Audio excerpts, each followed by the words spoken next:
¿Qué tal? ¿Cómo están? Bien, el tema de hoy tiene que ver con la dolarización o la especificación y qué conviene más a las pymes. Por supuesto que es un tema que le compete a la Argentina y que se desarrolla para nuestros clientes, para nuestros amigos y también para los estudiantes de las universidades y de los posgrados, pero creo que también el abrirlo al público en general permite también una comprensión del tema, y para los países limítrofes con los cuales también trabajamos es una idea de cómo está la Argentina y de qué cosas se puede esperar ante decisiones de esta naturaleza. Eh, para las empresas, para los proyectos emprendedores, es importante entender si se da este escenario, cuáles serían las consecuencias y de qué manera habría que enfrentar esta situación.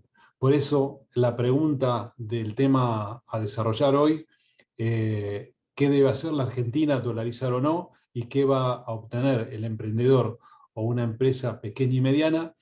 Bueno, la respuesta es importante, así que vamos a desarrollar la temática y a ver eh, las variantes sobre el particular y entender un poquito, digamos, cómo podría funcionar esto. Vamos a comenzar entonces. Lo que vamos a ver en forma sintética es qué significa dolarizar, qué son las reservas, cómo se componen, si alcanzan los dólares para realizar la operación, qué pasará con la tasa de interés y la inflación, qué haremos con el Banco Central, para qué serviría dolarizar, la convertibilidad si es una opción, si la dolarización resuelve los problemas de fondo de la economía, y qué finalmente pueden esperar las pymes y los emprendedores de la dolarización y si nos puede llevar, por supuesto, al desarrollo, ¿no? Son preguntas que vamos a desarrollar y a tratar de resolver en este vídeo.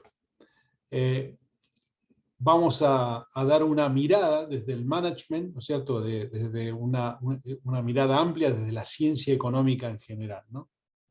Cuando hablamos de el significado de la dolarización, vamos a dar ejemplos puntualmente, ¿no? Acá tenemos un dato sobre las reservas internacionales que tiene, digamos, la Argentina. Esto está a fecha del 30 del 3 del 2022. Por supuesto que pueden variar, no hay que ponerle tanto énfasis a los números, sino entender básicamente cómo funciona, ¿no? Acá tenemos digamos, el equivalente en dólares de los valores, ¿no es cierto? Tenemos reservas en términos de oro, divisas, colocaciones a plazos, etc. Es decir, el total, digamos, básicamente son unos 43.000 millones, ¿no? Entonces, vamos a ver cómo se componen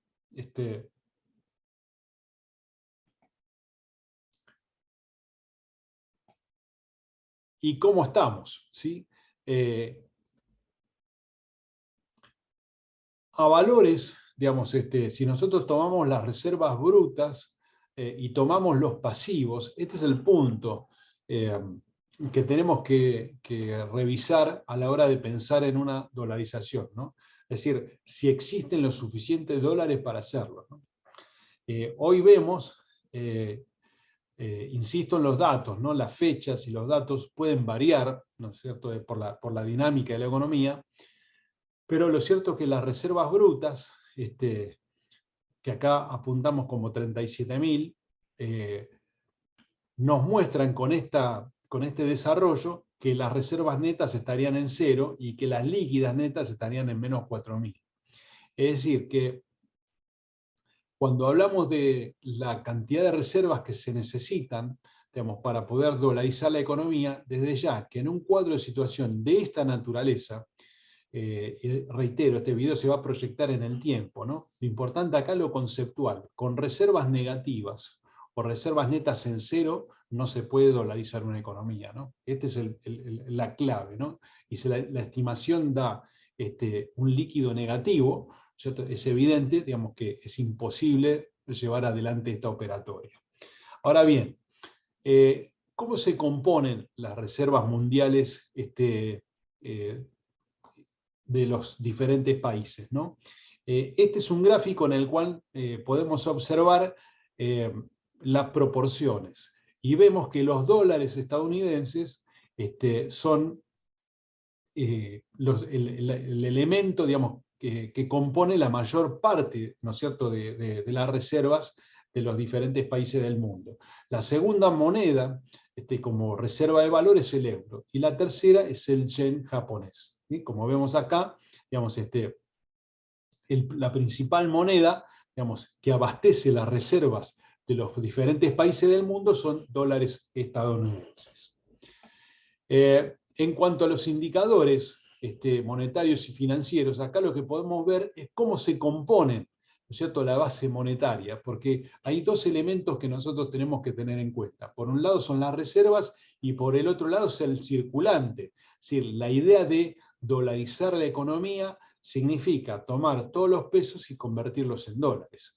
Es decir, cambiarle a la sociedad los pesos por los dólares. Entonces, si vemos a estos datos, solo a los efectos de referenciar, ¿no es cierto? Acá tenemos datos del 2021, de diciembre de 2021, vemos que la base monetaria, digamos, estaba en 3.394.480, ¿no? Estos son miles de millones, ¿no? Entonces, la circulación monetaria que tenemos acá, ¿cómo se compone esta base monetaria? La circulación monetaria es la suma, ¿no es cierto?, de el circulante en poder del público y el efectivo que se encuentra en las entidades financieras.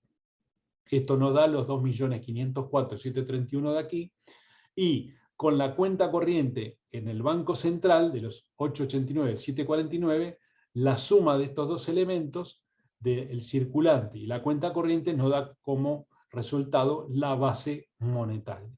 Por otro lado, tenemos los pasivos remunerados.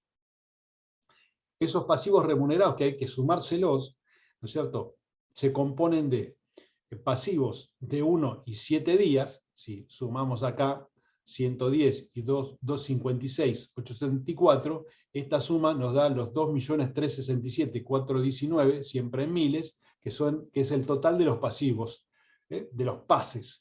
Y por el otro lado tenemos el stock del ELIX, que son los 2.140.026, en miles. La suma de estos dos elementos nos va a dar el total de los pasivos remunerados del Banco Central. Y al final tenemos, por supuesto, digamos, las reservas en moneda extranjera, que son los 40.579 que tenemos aquí. Es decir, estos son datos de diciembre del 2021. Los datos, por supuesto, van evolucionando, van cambiando, pero la idea acá central es conceptualmente entender cómo se componen, digamos, la circulación monetaria y cómo se componen las reservas.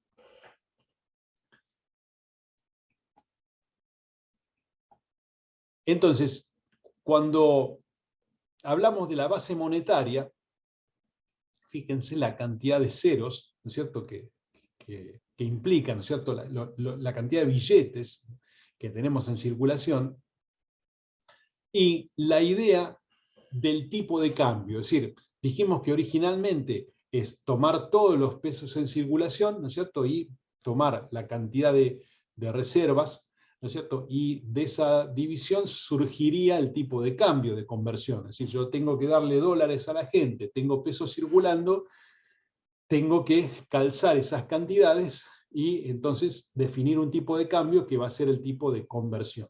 En este caso, en este otro ejemplo, si este fuese la base monetaria en pesos y este fuese en la cantidad de dólares, el tipo de cambio de conversión nos estaría dando 206 pesos. Es decir, necesitaríamos 18.000 millones, ¿no es cierto?, para, digamos, convertir una base monetaria de 3.700. Entonces, si la población argentina, un dato de color, es 46 millones de personas, es una estimación del 2022, la base por persona nos estaría dando 80.026, y en dólares 389. Fíjense que si nuestro PBI a valores del 2021 son 582.000 millones, el PBI per cápita nos estaría dando el 3 y pico por ciento, ¿no? Es decir, el valor de conversión, ¿no es cierto? Si la necesidad en este escenario hipotético que nosotros tenemos aquí, para convertir la base monetaria, necesitaríamos este porcentual, ¿no es cierto?, de el Producto Bruto interno, ¿no? Es decir, esta es la cantidad de dólares que requeriría, que sería 3 puntos porcentuales del PBI, para dolarizar la economía. Por supuesto que esto depende mucho de los cálculos, ¿no es cierto?, que es importante. Hay ejemplos, ¿no es cierto?, donde el tipo de cambio se da, digamos, de conversión, como vimos al principio. El tipo de cambio de conversión puede ser 100, 200, depende. Hay algunos que lo estimaron en 4.000. Son cuentas que merecen atención y un análisis. ¿Por qué?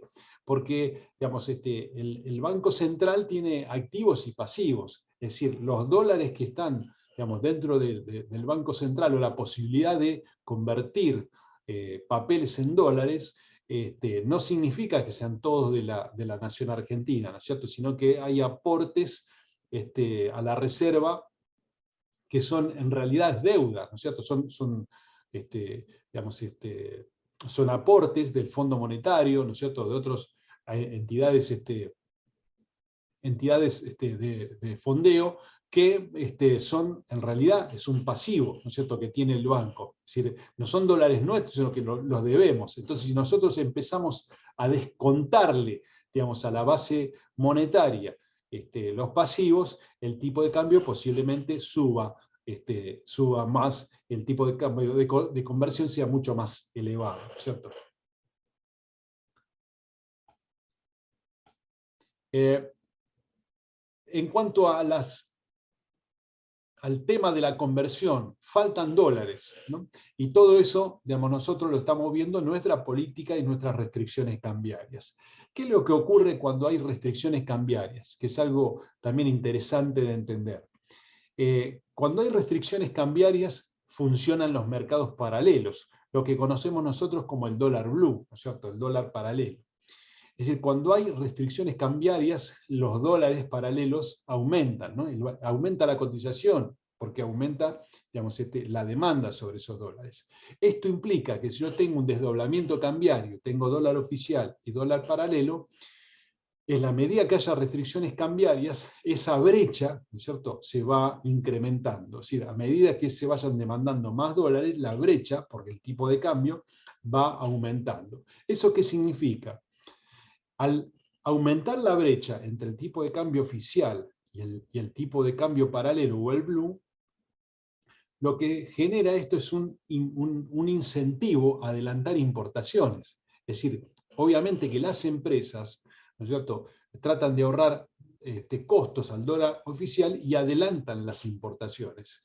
¿Por qué? Porque es conveniente, ¿no? Si el dólar paralelo está subiendo y yo importo al tipo de cambio oficial, me conviene comprar más barato y por lo tanto adelantar las importaciones, lo cual genera una presión, ¿no es cierto?, digamos, adicional al tipo de cambio, ¿no?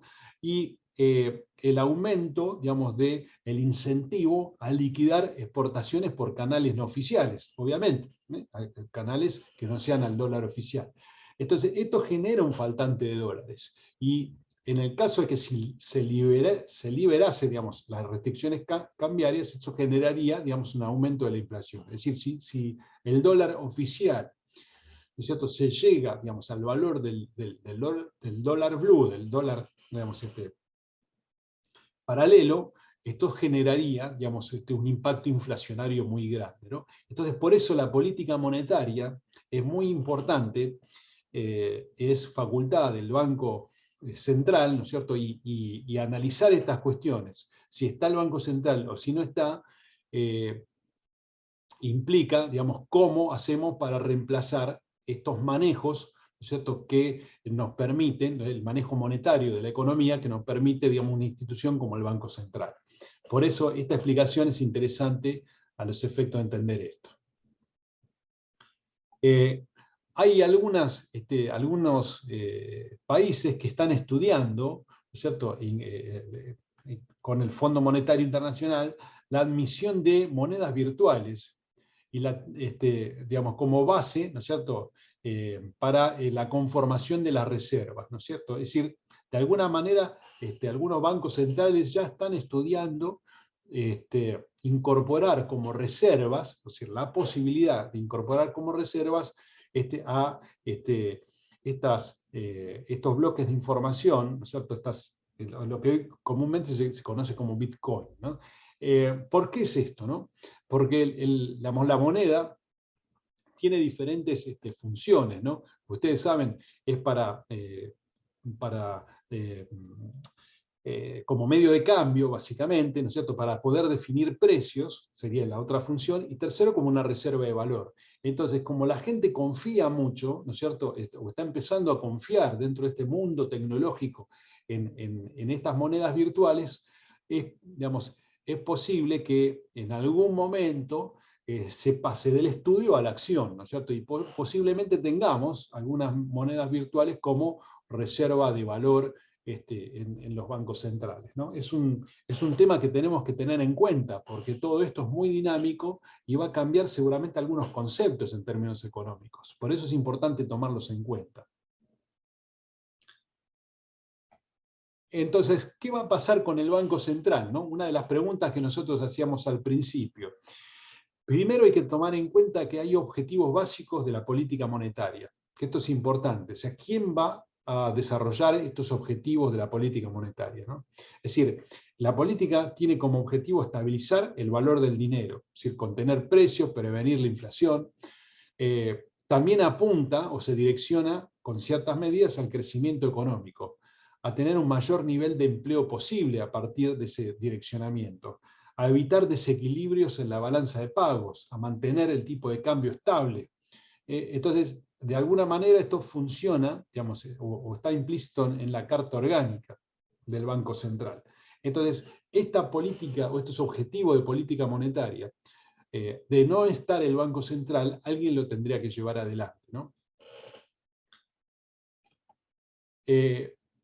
Hay una teoría, digamos, y una idea de reemplazar al Banco Central, porque si se impone la dolarización como sistema, no tendría sentido muchas de las operaciones que hace el Banco Central, y por lo tanto, digamos, hay una corriente de pensamiento que habla de reemplazar al Banco Central por un sistema de banca Simon o narrow bank.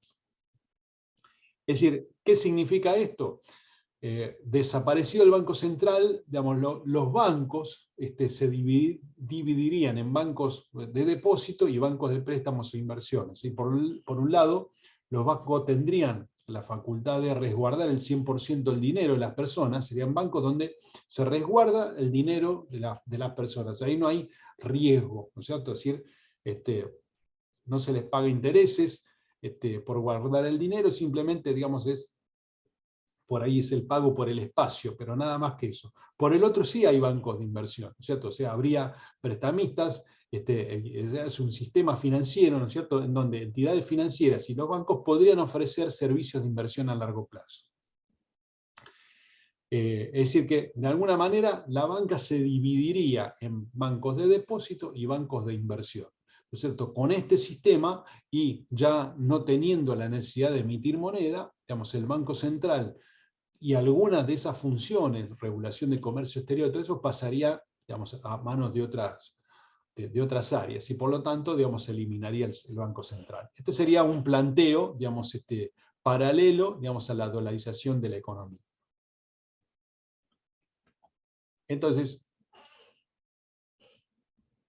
¿qué pasará, digamos, con el Banco Central? Bueno, es evidente que minimizar los riesgos de créditos y de liquidez, dice, conlleva a la prevención de corridas bancarias. Es decir, cuando cuando hablamos del Banco Central, digamos, las funciones es minimizar el riesgo, o sea, tener un mayor control de la oferta monetaria, generar un mayor crecimiento del mercado de valores. Si de alguna forma todas estas funciones son digamos, funciones que se dan mientras uno tiene moneda local, ¿no es cierto? Entonces, con un encaje, por ejemplo, del 100% sobre los bancos, se elimina la creación de dinero. Es decir, de alguna manera, digamos, si no tenemos Banco Central y vamos a un sistema diferente, digamos, en este caso, lo que puede ocurrir es que con la implementación de esta banca Simon, digamos, se produzca, digamos, un mayor control de la oferta monetaria, un mayor crecimiento del mercado de valores. Digamos, los bancos tendrían digamos, estos bancos, sobre todo de depósitos, tendrían un encaje del 100%, con lo cual se limita la creación de dinero. Entonces, hay una cantidad de cosas que podría producir el efecto banca Simon, no estando ya el Banco Central, ¿no es cierto?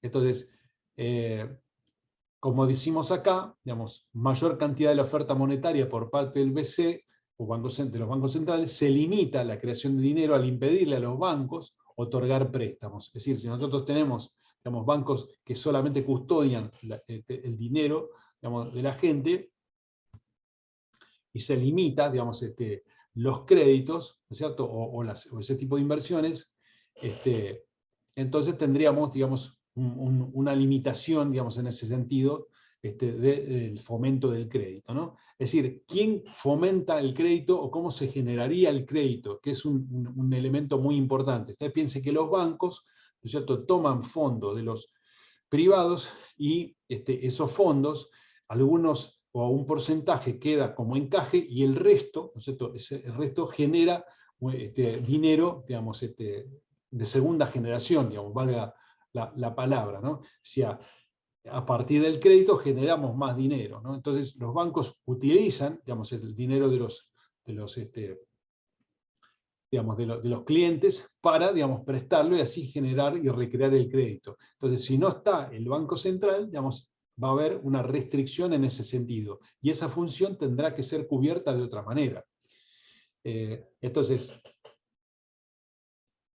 como dice aquí abajo, cuando incorporamos el otro sistema, el sistema banca Simon, hay cosas, digamos, que hay que tomar en cuenta, ¿no? Por ejemplo, al dividir en las actividades se va a necesitar aumentar la disponibilidad de liquidez. Si no se hace, podría aumentar el costo del crédito. La solidez de los bancos transaccionales depende también de los activos con los cuales cuenten, y si no existen en el país, van a tener que traerse del exterior, ¿no? Y mantener una banca transaccional requiere un mayor volumen y escala de operaciones para poder subsistir. Es decir, le sacamos el negocio, digamos, a los bancos, entonces se requiere un mayor volumen y escala de operaciones, ¿no? Es decir, todo esto traería, digamos, cambios importantes en el manejo, digamos, de la economía del país, si reemplazamos al Banco Central por una banca del tipo Simon, en donde dividimos, digamos, la cuestión del resguardo del dinero de la gente y de las inversiones de riesgo por otro lado. Y ahí queda, digamos, el tema, digamos, de quién es el generador del crédito para motorizar la economía, ¿no es cierto? Sí, ¿cómo se generaría eso? Países que no cuentan con bancos centrales, bueno, ahí tenemos una lista a la derecha, no son muchos, fíjense que son estados chicos, y por el otro tenemos los que el banco está en control, digamos, del aparato estatal, ¿no es cierto? Y lo vemos del lado izquierdo, Rusia, China, ¿no es cierto?, Venezuela. Es decir, el Banco Central como institución funciona en la gran mayoría de los países. Esto no quiere decir, digamos, que no se pueda eliminar o que no se pueda reemplazar, ¿no? Es decir, de seguro que, digamos, el concepto de banca Simon, articulado con una serie de decisiones en materia económica, podría reemplazar funcionalmente al central. Después hay que ver esto en la operatoria del día a día, ¿no? fíjense que las funciones del central es regular el funcionamiento del sistema financiero, regular la cantidad de dinero y la tasa de interés, actuar como agente financiero del Estado, contribuir al buen funcionamiento del mercado de capitales, ejecutar la política cambiaria. Es decir, hay cosas, ¿no es cierto?, que irían desapareciendo como función del Banco Central, ¿no? Esto es, de alguna manera, es aplicar o bajar, digamos, a la operación los objetivos de la política monetaria, en cuyo caso la tasa de interés y la política cambiaria serían cosas que ya no se manejarían. Después, ¿para qué servirá o serviría dolarizar la economía? En una situación como la Argentina, con estos niveles de deterioro en términos estructurales, dolarizar podría ayudar, y todo esto en términos teóricos, a bajar la tasa de interés, a reducir la inflación, a reducir el riesgo país, reducir la carga financiera, mejorar el acceso al crédito y atraer inversiones. ¿Por qué? Digamos, bueno, en primer lugar, porque la tasa de interés, digamos, estaría manejada por la Fed, básicamente, ¿no? Es decir, reduciría la Fed, el Banco Central Americano, ¿no? Reducir la inflación, ¿por qué? Porque, digamos, un gran componente de la inflación, fenómeno multicausal, pero con un elevado nivel de influencia de la emisión monetaria, sin emitir, digamos, dinero, entonces todo ese porcentaje importante de la causa inflacionaria se eliminaría, ¿no es cierto? Y por el otro, el concepto de las expectativas o la inflación por expectativas también, de alguna manera, ¿no? Reducir el riesgo país, o sea, sea un gobierno creíble o no, digamos que eso es otra historia, ya tener, digamos, una moneda en donde la gente confíe y le confíe los tres conceptos, ¿no?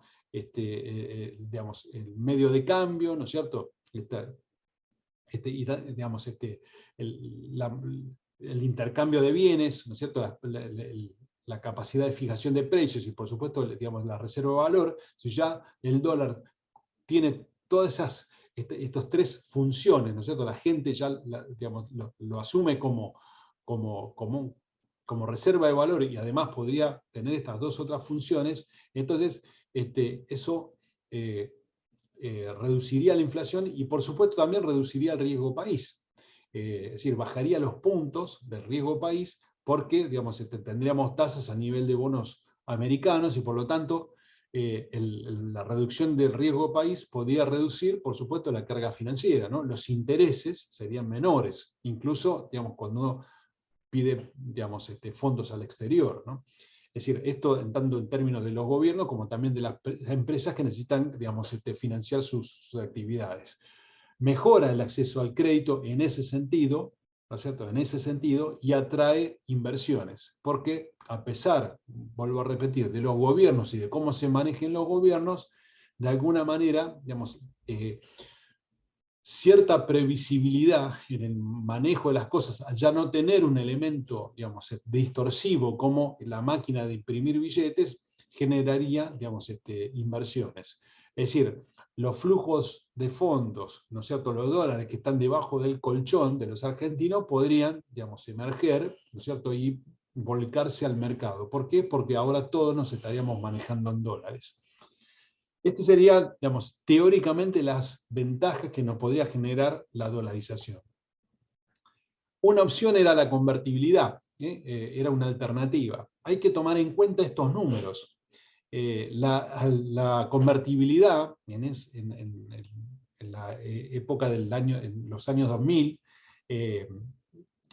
tuvo estos números, tasa de crecimientos anuales, es decir, de alguna manera, fíjense que en la década del 90, digamos, cuando se empieza a aplicar, digamos, había una tasas de crecimiento negativas, decrece, después crece la tasa de crecimiento, digamos, por el cambio, ¿no es cierto?, un peso igual a un dólar, pero después, digamos, empieza a decrecer, ¿no? Tiene altibajos esta tasa, ¿no? Después vuelve a crecer y vuelve a decrecer, después se hace negativa y después explota el sistema en el 2002 y terminamos peor que en el inicio. Ahora, hay factores a analizar en la convertibilidad. La idea no es hacer un avistaje histórico hacia atrás, pero bueno, tiene mucho que ver también la cuestión de la posibilidad de conseguir dólares en el exterior para que este sistema se pueda mantener, ¿no? La tasa de desocupación se incrementó en forma paralela en todos los años, y la tasa de inflación, por supuesto, bajó y fue negativa. Digamos, esto realmente fue un milagro, ¿no? La tasa de desocupación se incrementó. Cuando vemos esto y cuando vemos tasas de crecimiento, esto es porque la economía, digamos, se parte, y la importación de productos, por supuesto, hace, digamos, provoca, digamos, problemas en la industria local, y sobre todo golpea mucho a la pequeña y mediana empresa, que es el 98% del tejido empresarial local, ¿no es cierto? Las empresas grandes son muy poquitas, tanto nacionales como multinacionales son muy pocas, y por lo tanto, digamos, la importación afecta mucho la producción local, ¿no es cierto? Entonces, la conversión de productores a importadores, por supuesto, excluye mano de obra, y eso genera problemas en la tasa de desocupación. Ese es un tema que puntualmente en esa época no se pudo, digamos, corregir o revertir, y también afectó mucho, digamos, la cotización de los commodities, que son los productos que la Argentina vende masivamente al exterior, y que es muy importante su cotización, ¿no? Entonces, en cuanto a la cuenta corriente, ¿no es cierto? Acá tenemos los problemas, ¿no es cierto?, que se generaron con esta alternativa. En un principio,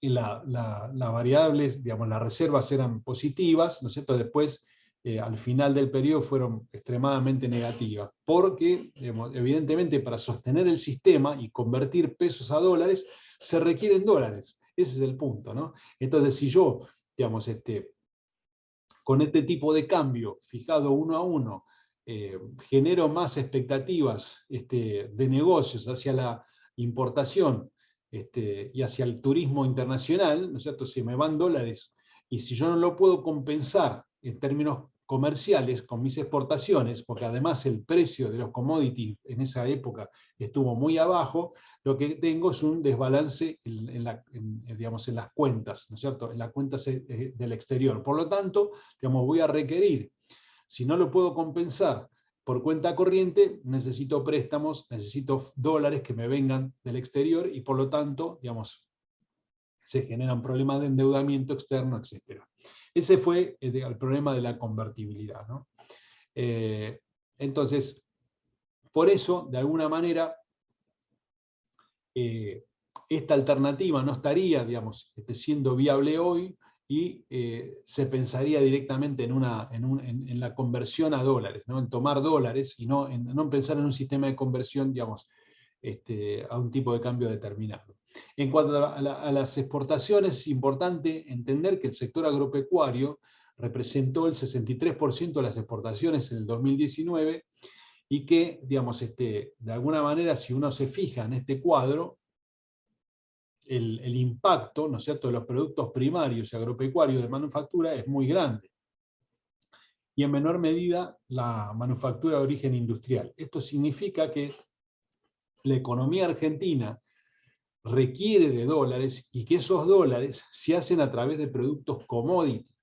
Y esos productos commodity, ¿no es cierto?, dependen mucho de una cantidad de factores importantes, ¿no?, como el clima, digamos, la oferta y la producción, ¿no es cierto?, la cuestión, digamos, del contexto externo. Fíjense hoy el tema de Rusia-Ucrania, como ese factor externo, digamos, y el problema de la producción altera los precios y sube el valor de los commodities. Es decir, todas estas cuestiones, digamos, están, digamos, expuestas cuando el producto, digamos, final no está industrializado, ¿no? Entonces la Argentina toma muchos dólares del agro, pero sobre todo de los aspectos de los productos primarios y de la manufactura de origen agropecuario.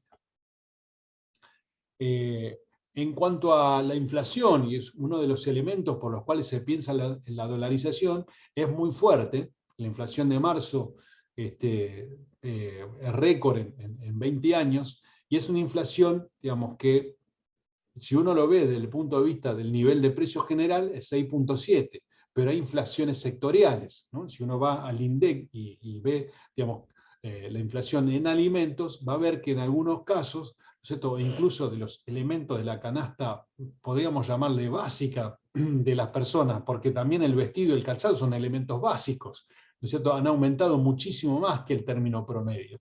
Entonces esto es muy importante, ¿no? Es decir, la inflación como fenómeno causal no solo es la emisión monetaria, también los ajustes de tarifas al gas, al combustible, etcétera, también generan inflación, ¿no? O sea, explican una parte de esa inflación, ¿no? Con lo cual, la dolarización, para sacar conclusiones, ¿resuelve los problemas de fondo de la economía? Si yo soy un emprendedor, una pyme, digo, ¿me resolverá a mí los problemas económicos? ¿Servirá para algo la dolarización? ¿Terminar con el Banco Central? ¿Ir a la banca Simon? O sea, hacer estas cosas, ¿resolvería los problemas de fondo de la economía? Y acá vamos a entrar en un terreno difícil, ¿no?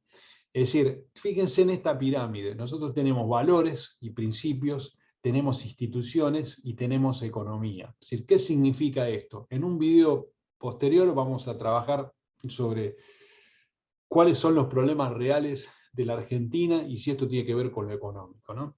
Es decir, los valores y las instituciones están por encima de la economía. La ciencia económica generó modelos y herramientas que se pueden aplicar a la solución de problemas de las empresas y de los países.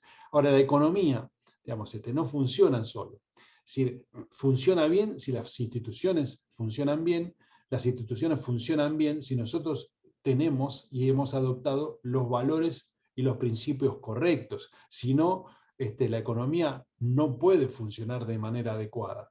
Con esto lo que quiero decir es que ¿qué pueden esperar las pymes y los emprendedores de la dolarización? Es decir, hay cosas que pueden mejorar in situ, dentro de la materia económica, podrían mejorar. Hay reformas diferentes que hay que hacer y que hay que acompañar más allá de la cuestión de la dolarización. Para las pymes, si mañana, en el hipotético caso que estuviésemos en esta situación, ¿qué es lo que pasaría con las pymes? En principio, veamos que cuando nosotros terminamos con nuestra moneda y adoptamos una moneda externa, sea euros, dólares o cualquier otra, lo que estamos haciendo es pegándonos al mundo. O sea, estamos confiando nuestra suerte a la suerte del mundo, nos estamos emparentando, ¿no? Es decir, lo que estamos haciendo es anclándonos a las cuestiones mundiales y, por supuesto, a los eventos del mundo, ¿no? Entonces, ¿qué es lo que le va a requerir a las pymes y a los emprendedores en un escenario de esta naturaleza? Va a haber mayor apertura económica, seguramente. Vamos a tener competencia en el mercado global, o sea, vamos a tener que salir a competir en el mercado global y vamos a tener que aceptar estos desafíos organizacionales. Con la convertibilidad, con el 1 a 1, el problema que ocurrió, a mi criterio, desde el punto de vista de un administrador, es que, digamos, todo el tejido empresarial no fue digamos, lo suficientemente robustecido para poder competir, ¿no?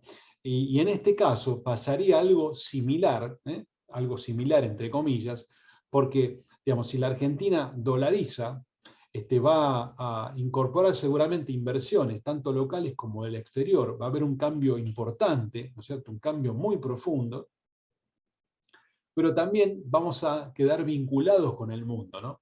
Entonces vamos a depender de muchas cuestiones que pasan en el mundo y vamos a ir a jugar a las grandes ligas.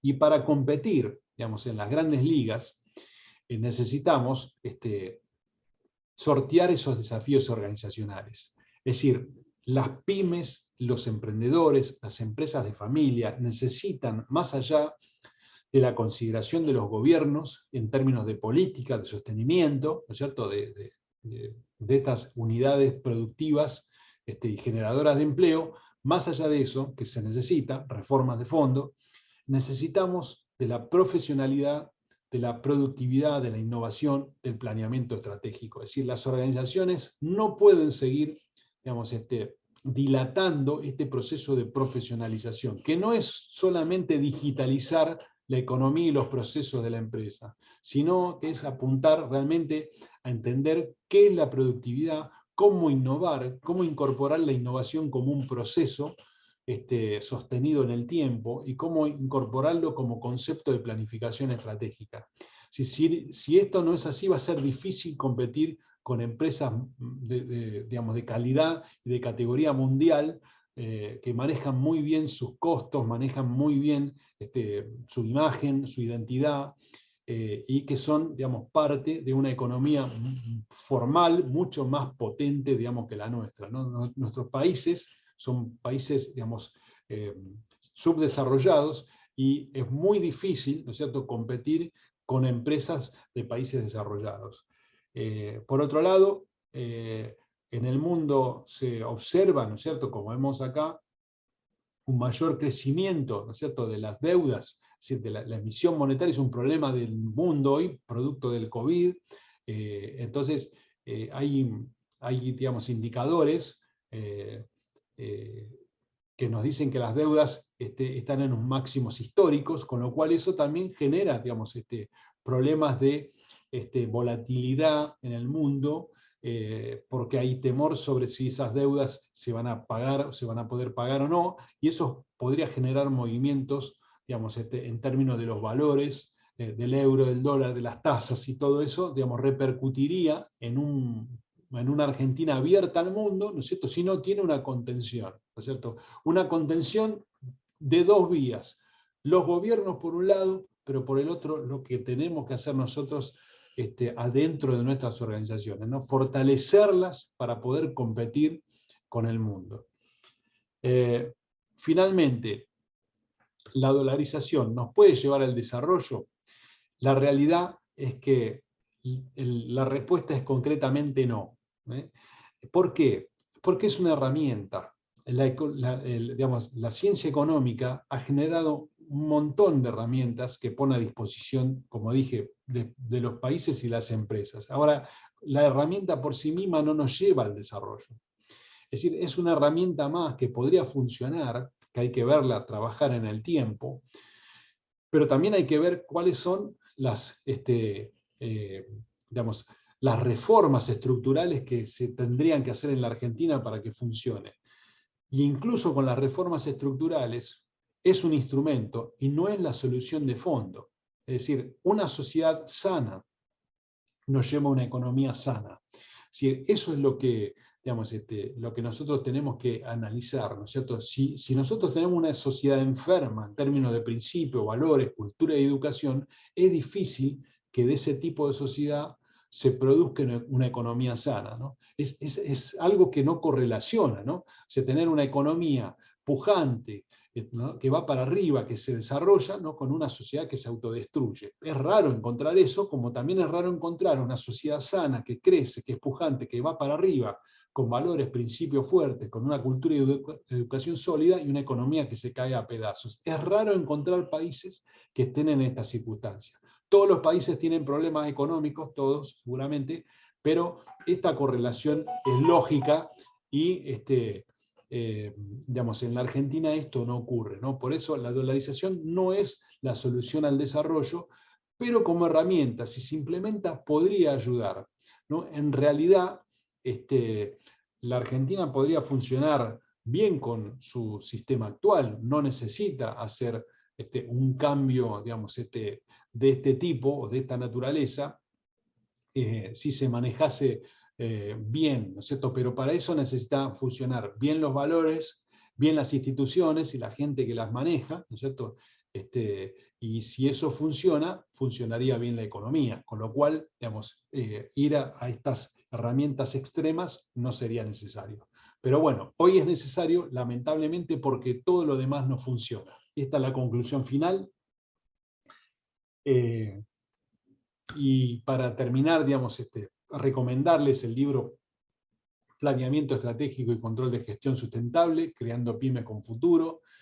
Ahí tienen nuestros formularios de contacto. El libro lo pueden adquirir por el editorial SB, y los formularios de contacto equipo@dorvaires.com, dbservicios@dorvaires.com, los teléfonos, y sepan que ayudamos, que todos estos videos son de ayuda a los clientes, a los amigos, a los estudiantes de posgrado, de grado, y a todos aquellos que quieran aprovechar estos videos que hacemos abiertos a todo público, y que acompañamos emprendedores, los proyectos, a partir del coaching, la mentoría, la consultoría a distancia, de forma presencial, y también a partir de la capacitación ejecutiva, directiva, para aquellos miembros que así lo necesiten.